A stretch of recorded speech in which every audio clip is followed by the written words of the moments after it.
সময় তা কোনো কাজে আসে না। তবে এবার 4 লেন মহাসড়কের বেশিরভাগ কাজ শেষ হওয়ায় স্বস্তির ঈদযাত্রার আশা ঘরমুখো মানুষের।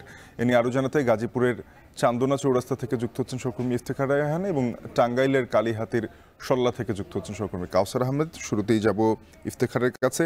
ইফতেখার, জানাবেন যে এবারে গাজীপুর অংশের যেই মহাসড়ক সেখানে কি দেখছেন, যাত্রী এবং যানবাহনের চাপ কতটা?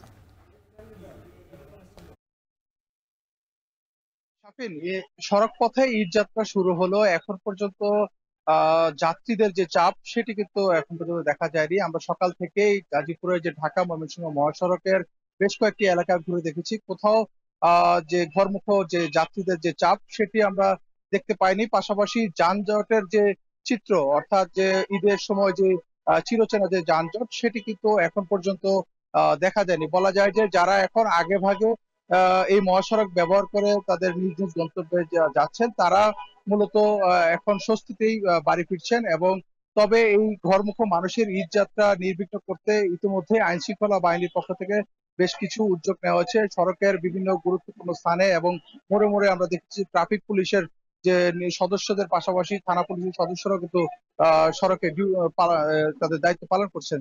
তবে এবার এই ঈদ যাত্রাটি যেহেতু গাজীপুরের ঢাকা ময়মনসিংহ মহাসড়কের ঈদযাত্রার যে চিত্র, যা যে ভোগান্তি চিত্র সেটি ফুটে ওঠে যখন শিল্প কারখানাগুলো ছুটি দেয় ঠিক সেই সময়।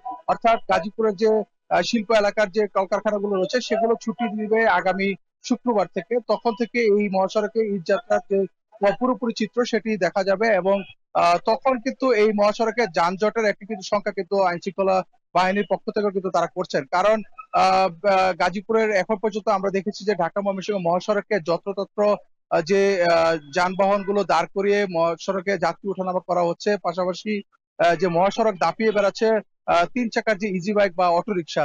এই কারণে কিন্তু মহাসড়কে যেমন যানজটের সংখ্যা করছেন পুলিশের পক্ষ থেকে, তেমনি কিন্তু দুর্ঘটনার কিন্তু সংখ্যা করা হচ্ছে। এছাড়াও যে দীর্ঘদিন ধরে গাজীপুরে যে বিআরটি প্রকল্পর কাজ চলমান রয়েছে সেটি কিন্তু এখনো পুরোপুরি দমে চালু হয়নি।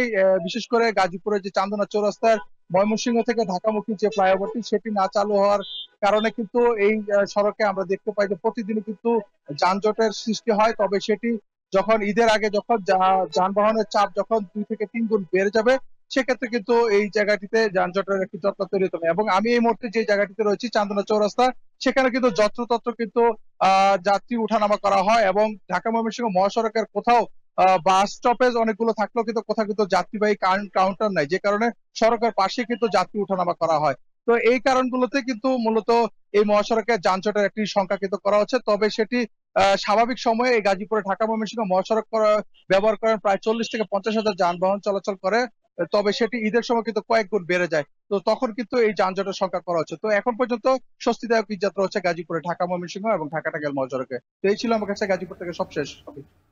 কালীহাতির সল্লায় আছেন কাউসার, জানাবেন যে ঢাকা টাঙ্গাইল যমুনা সেতু মহাসড়কের কি কি উদ্যোগ নেওয়া হলো?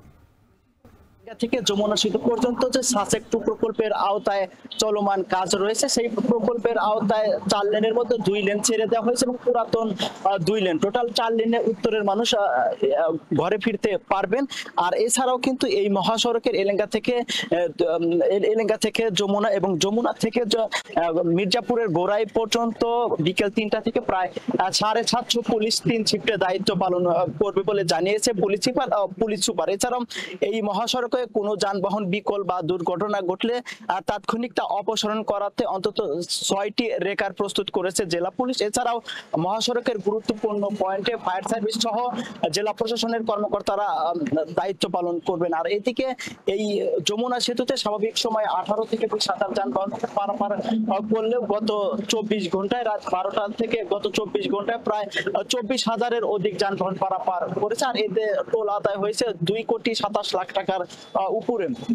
যমুনা সেতুর নির্বাহী প্রকৌশলী জানিয়েছেন যে স্বাভাবিক সময় উভয় প্রান্তে 12টি বুথে টোল আদায় করা হলেও ঈদকে কেন্দ্র করে উভয় পাশে আলাদা মোটরসাইকেলের লেন সহ 18টি বুথে টোল আদায় করা হবে। আর আমরা লক্ষ্য করেছি যে আমি যেখানে আছি এটি হচ্ছে সাসেক 2 প্রকল্পের নতুন সড়ক ছেড়ে দেওয়া হয়েছে। তবে এই সড়কে অনেক দুর্ঘটনা ঘটেছে। আজকে সকালে এই এলাকাতেই অর্থাৎ সল্লা এলাকাতে একটি চিনিবাহী ছোট ট্রাক কিন্তু রাস্তার পাশে চলে গিয়েছে। এর কারণ হিসেবে ট্রাক চালক বলছেন যে এই নতুন সড়কে কোনো মার্কিং নাই, এছাড়াও বাঁশ দিয়ে বা সুতার মাধ্যমে কাপড়ের মাধ্যমে যে কোনো নিশানা টানিয়ে দিবে সেটাও দেওয়া হয়নি, যে কারণেই দুর্ঘটনা ঘটছে। আর এদিকে আমি লক্ষ্য করেছি যে মহাসড়কে যানবাহনের চাপ বাড়লেও স্বাভাবিক গতিতে যান চলাচল করছে। তো শাফিন, এই ছিল আমার কাছে ঢাকা টাঙ্গাইল যমুনা সেতু মহাসড়কে যান চলাচলের সবশেষ তথ্য।